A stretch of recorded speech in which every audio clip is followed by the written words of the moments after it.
오늘의 사연 시작하겠습니다. 안녕하세요. 처음으로 이렇게 사연 하나 남겨봅니다. 나이는 중요한 게 아니니 밝히지 않을게요. 오래전 제 나이 28 남편이 20살 되던 해에 저와 결혼했습니다. 군대도 안 다녀온 남편은 해군에 입대했기에 깨가 쏟아져야 할 신혼에 저는 남편을 두고 3년이란 시간을 독수공방을 했어야만 했습니다. 처음에는 여자가 나이가 많아서 안 되겠다고 결혼을 반대하던 시부모님이었지만 결혼하자마자부터 시댁에서는 저한테 잘해주시더군요. 특히 시아버지가 저를 많이 아껴주시고 챙겨주셨지만 얼마 안 가 시댁과는 연을 끊게 되었습니다. 조선소에서 일하던 남편은 제 나이 38살이 되었을 때 사고로 먼저 세상을 떠났기 때문입니다. 하늘도 무심하시지. 6살, 8살 난 두 딸 토끼 같은 2명의 자식들을 두고 남편을 저보다도 먼저 데려가 버렸네요.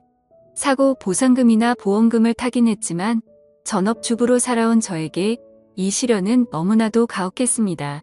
외아들 3대 독자 애지중지하시던 시부모님은 제가 아들을 데려갔다 하시며 저와 연을 끊어버렸습니다. 시부모님을 모시며 살고 있었기 때문에 저와 제 아이들은 길바닥 신세를 피치 못하게 되었지요. 정말 너무나도 힘들었습니다. 아들만 챙기던 친정 또한 저의 처지를 안타깝게 여기긴 했지만 그렇다 할 도움도 주지 않았습니다. 보험금과 사고 보상금으로 새로운 터전을 구해 어떤 날은 하루도 쉬지 않고 일해가며 두 자식들을 키워냈습니다. 두 아이들이 정말 힘들었을 텐데 남편 복은 없었지만 자식 복은 있었던 것 같네요. 두 아이는 훌륭하게 자라 상위권 대학의 장학금을 받으며 공부를 하게 되었고 첫째는 전문직, 둘째는 대기업에 취직을 하게 되었네요. 두 자식들은 저한테 그동안 너무 고생했다며 이제 자기들이 저를 부양할 수 있으니 당장 직장부터 관두라고 하더군요. 몸은 편해졌지만 참 대놓고 아무것도 안 할라니 그것 또한 너무 힘들더군요. 집에만 있어도 되는가 싶기도 하고 여유가 생기니 그동안 참아왔던 것들이 한 번에 터져 나오더라고요. 그러던 중에 제가 공장에서 일하던 시절 친하게 지냈던 언니를 우연찮게 만나게 되었습니다. 잘 지냈냐고 보고 싶었다고 둘이서 한참 회포를 풀었습니다.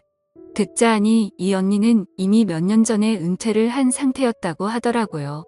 제 아이들이 보고 싶다고 하여 아이들 덕분에 요즘 편하게 지내게 되었다고 자랑 좀 했습니다.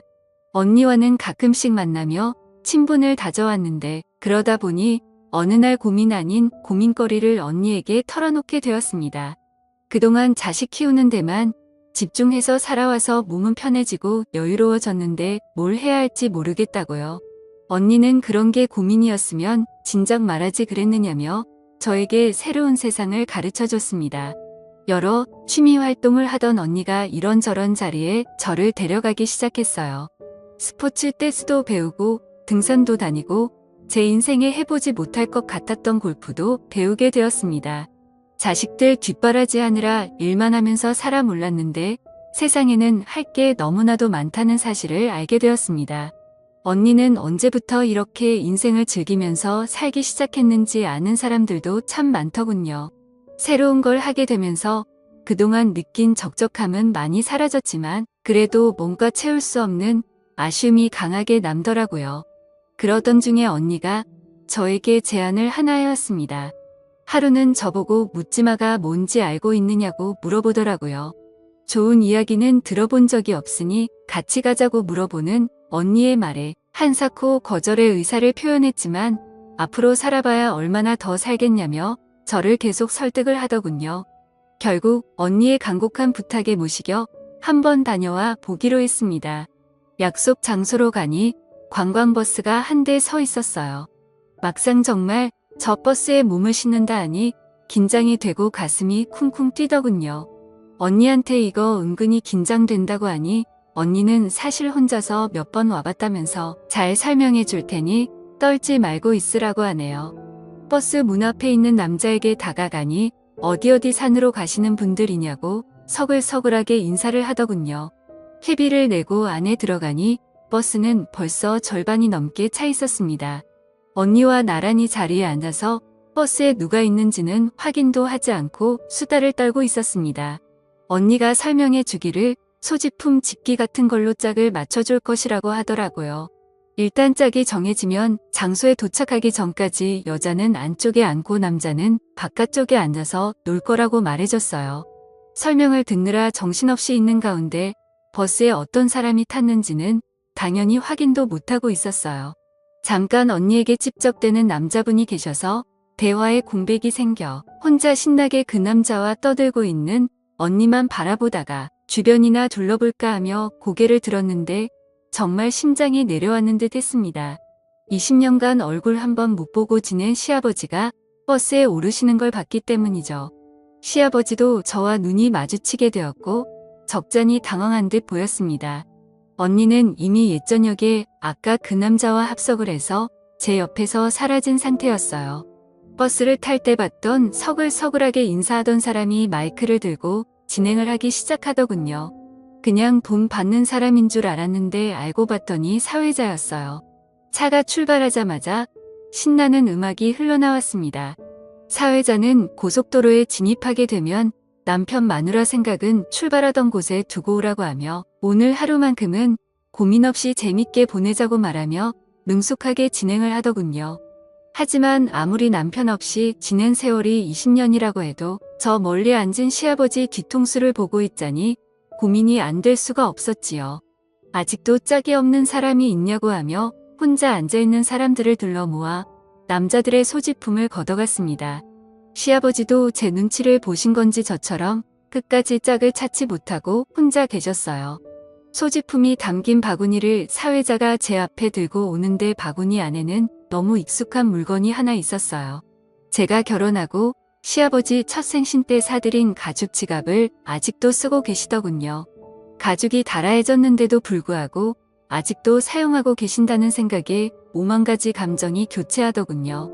저도 모르게 가죽 지갑을 집어버리고 말았습니다. 결국 그 버스 안에서 시아버지와 나란히 앉게 되었습니다. 버스에서는 춤판 노래판이 한바탕 벌어지고 있었고 저와 시아버지는 나란히 앉아서 아무 말도 하지 못하고 있었습니다. 짓궂은 행동을 유발하는 사회자의 진행에 저희는 참 많이 당황했어요. 진행에 따르지 않는 사람들에게는 벌금을 먹이겠다는 말에 결국 분위기에 휩쓸려 시아버지와 잊지 못할 시간을 보내게 되었습니다. 바들바들 손을 떠시는 게 시아버지도 엄청 긴장을 하신 듯 싶더군요. 그렇게 긴 하루가 지나고 출발했던 장소로 돌아오게 되었어요. 언니는 짝지은 그 남자분과 잘 되었는지 보이지도 않더라고요. 그렇게 북적북적했던 하루가 지나고 주차장에는 저와 시아버지 단둘밖에 남지 않았습니다. 시아버지의 차량까지 걸으며 하루 종일 나누지 못한 이야기를 나누게 되었어요. 저한테 용서를 구하고 싶다고 하더라고요. 아들이 떠난 건 제 잘못이 아닌데 그때 왜 그랬는지 매일을 후회로 보내고 있다고 하시네요. 시어머니는 잘 계시냐고 웃는 저희 말에 아들이 얼마나 보고 싶었는지 5년 전에 돌아가셨다고 씁쓸하게 한마디 하시더군요.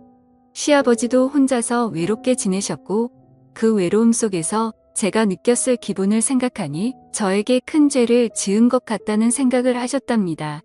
그동안도 몇 번이고 저에게 잘못했다 용서를 빌고 싶었지만 이미 10년도 넘는 긴 시간 동안 연락 한 통 없이 지내왔으니 어디서부터 저를 찾아야 할지도 도무지 감도 안 잡혔다 하시네요.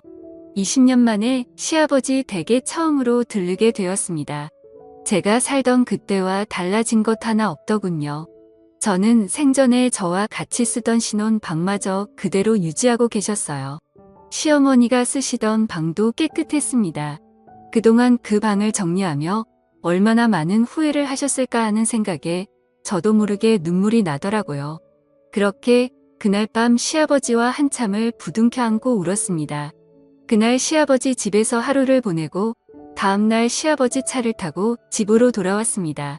아직 자식들에게 시아버지에 대한 이야기는 하지 못했어요. 자식들한테 좋은 소식일지 나쁜 소식일지 아직도 감이 안 잡히고 어디서 다시 재회하게 되었는지까지 도무지 말을 이어갈 자신이 없네요. 그날 이후로 저는 언니와 보내는 시간보다 혼자 외롭게 지내실 시아버지와 더 많은 시간을 보내고 있습니다. 언제까지 아이들에게 시아버지에 관한 사실을 숨길 수 없다는 걸 알고 있습니다. 언젠가는 시아버지와 저희 이야기를 자식들에게 해야 할 날이 오겠지요. 그때까지는 저 혼자서라도 그동안 못해드린 좋은 며느리 노릇이라도 해드려야겠네요. 그럼 제 사연은 여기서 이만 마치도록 하겠습니다. 매일 새롭고 흥미로운 사연으로 찾아뵙겠습니다. 구독과 좋아요를 잊지 마시고 다음 사연으로 다시 찾아뵙겠습니다. 감사합니다.